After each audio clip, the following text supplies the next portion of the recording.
Dottore Marcello Zambito ha voluto essere presente a questa interessante iniziativa dove si parla di patologie allergiche e respiratorie. Ecco, lei è specializzato in particolare in allergie alimentari, un fattore che ultimamente sta notevolmente aumentando. Ecco, che consigli dare alle mamme e ai genitori, a chi vive questo problema? Bisogna distinguere tra allergie e intolleranze alimentari.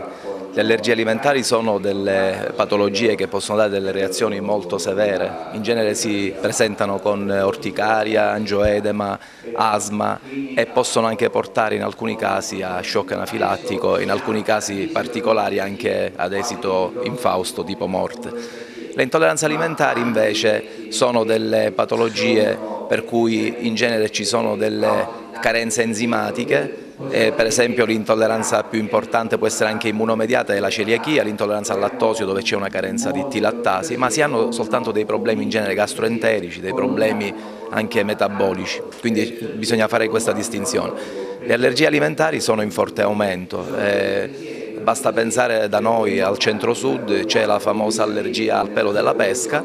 Abbiamo avuto la possibilità di capire che questa proteina che si trova maggiormente nel pelo della pesca, nella buccia, si può trovare anche in altre sostanze, per esempio la frutta secca, alcuni alimenti vegetali tipo il mais, la lattuga, il finocchio.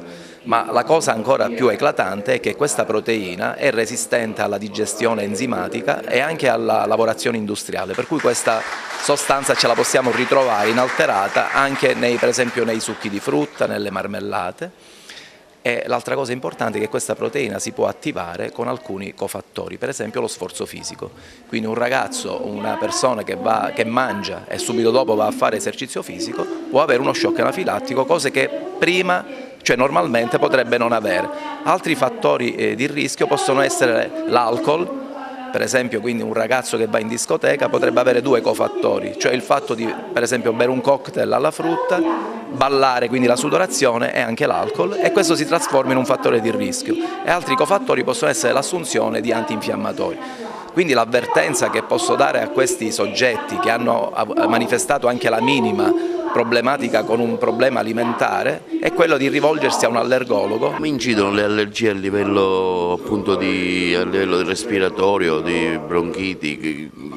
Guarda, lei fa una domanda e la ringrazio per questa domanda, perché siamo nella fase stagionale in cui le allergie polliniche sono fortemente presenti per adesso e incidono partendo con disturbi prima congiuntivale, poi nasale, rinitiche, fino a diventare asmatiche, per cui noi diciamo sempre attenzione, facciamo le prove allergiche, non prendete così l'antistaminico, lo spray nasale di cortisone, fate le prove allergiche, dopodiché fate le prove allergiche, la terapia più importante, quella giusta, quella definitiva è la terapia vaccinica. Si possono associare anche altri farmaci, ripeto, l'antistaminico e gli spray nasali, però la terapia vaccinica è la terapia fondamentale per il paziente perché le permette di vivere senza disturbi pur restando sempre allergico per tutta la vita.